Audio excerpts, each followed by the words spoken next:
Сая Садбаатар гишүүний хэлж байгаатай бас санд нэг удаа явчлаа л да. Юу гэхэд энд хоёр заалтыг зэрэг оруулчих.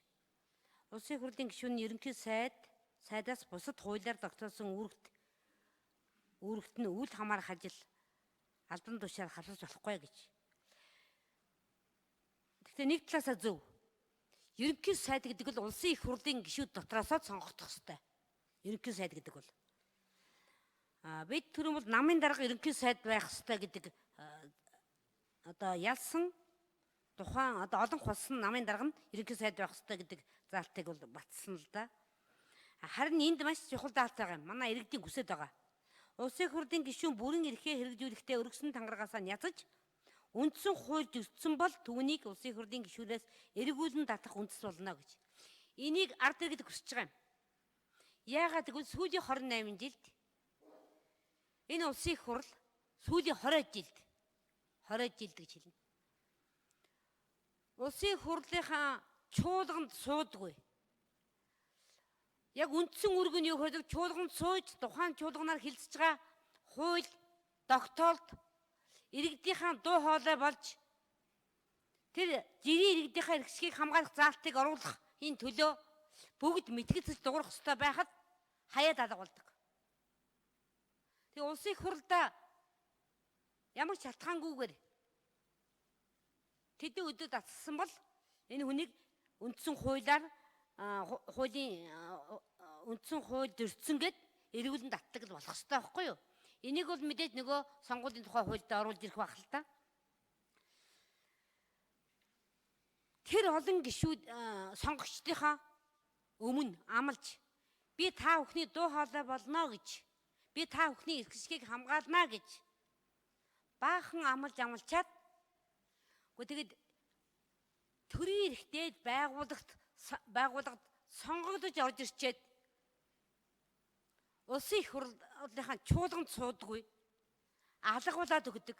Ийм хариуцлагагүй одоо төрийн түшээ байна гэхээр өнөхөр өнөөдөр энэ сүүлийн 20 хэдэн жилд Монголын нийгмийг, Монголын хойч ирээдүйн залуучуудыг энэ улс төрчид ямар хэмжээнд төлөвшүүлсэн билээ гэдэг нь ойлгомжтой байгаа байхгүй юу?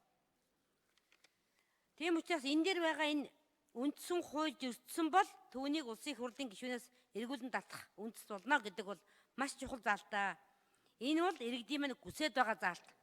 Харин тэр сонгуулийн тухай хууль, бусад одоо улсын их хурлын дэгийн тухай хууль энэгээрээ бол шалтгаангүйгээр тэд удаад алсан бол улсын их хурлаас одоо энэ үндсэн хууль зөрчлөө гэдэг тэр тангараагаа ятсан гэдгээр нь оруулж өгөх ёстой гэдгийг бас тодорхойлж хэлмээр байна.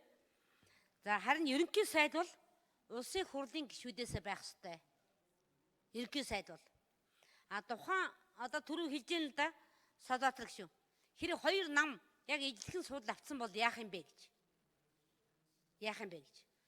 Тэгвэл тэр хоорондоо зөвсөж байгаад хэн нэг нь болдгийм байгаа үз. Улсын их хурлын гишүүн ерөнхий сайд байх нь зөвөө гэдгийг хэлье.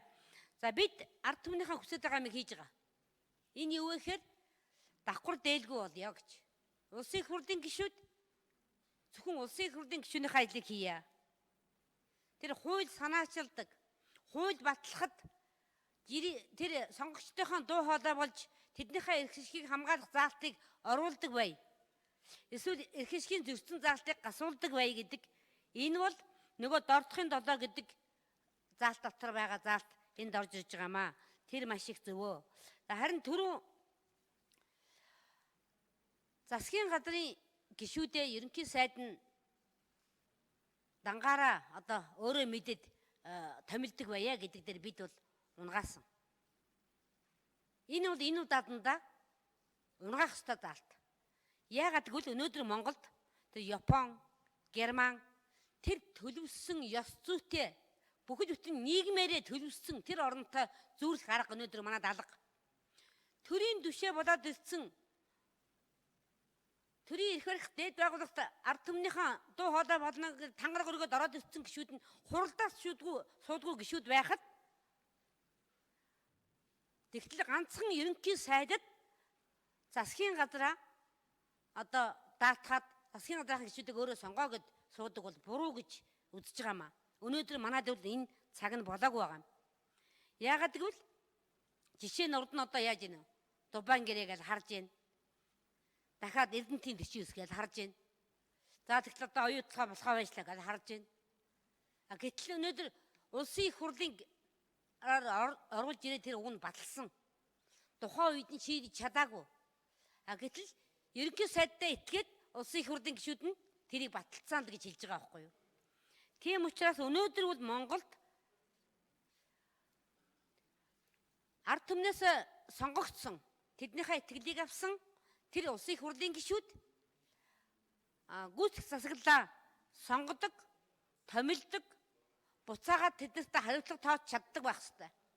Яагаад гэвэл сонгогчдынхоо өмнө очиод тэр ажлыг яагаад хэрэгжүүлээгүй юм бэ? Амлсан амлалтаа хэрэгжүүлээгүй юм бэ гэж одоо сонгогчд маань шаардахад бид тэр улсын хурлын гишүүд тэдний өмнө хариуцлага хүлээх ёстой. Тэрний үгээр гүйцэтгэх засаглалаа улсын хурлын гишүүд шахаж шаардаж зөв хүнээ томилж хариуцлага тооцож чаддаг байх ёстой гэдэг утгаар түрүүн тэрийг орхисон юм аа. Тэгэхээр зэрэг энд байгаа нэгдүгээр улсын хурлын гишүүн хүн ерөнхий сайд байх ёстой гэдэг бол маш зөв заалтаа. Нөгөө тэгвэл улсын хурлын гишүүдийг хэрв үндсэн хууль зөрчсөн бол тэрийг эргүүлэн татдаг байх ёстой гэсэн энэ заалтууд бол зөв заалтаа гэдгийг бас хэлэх гэж дахин хэлье гэж бодож байна. Энийг тэгэхээр бид дэмжих ёстой юм байна. За, тэр штав гişүн. За баярлалаа. Энэ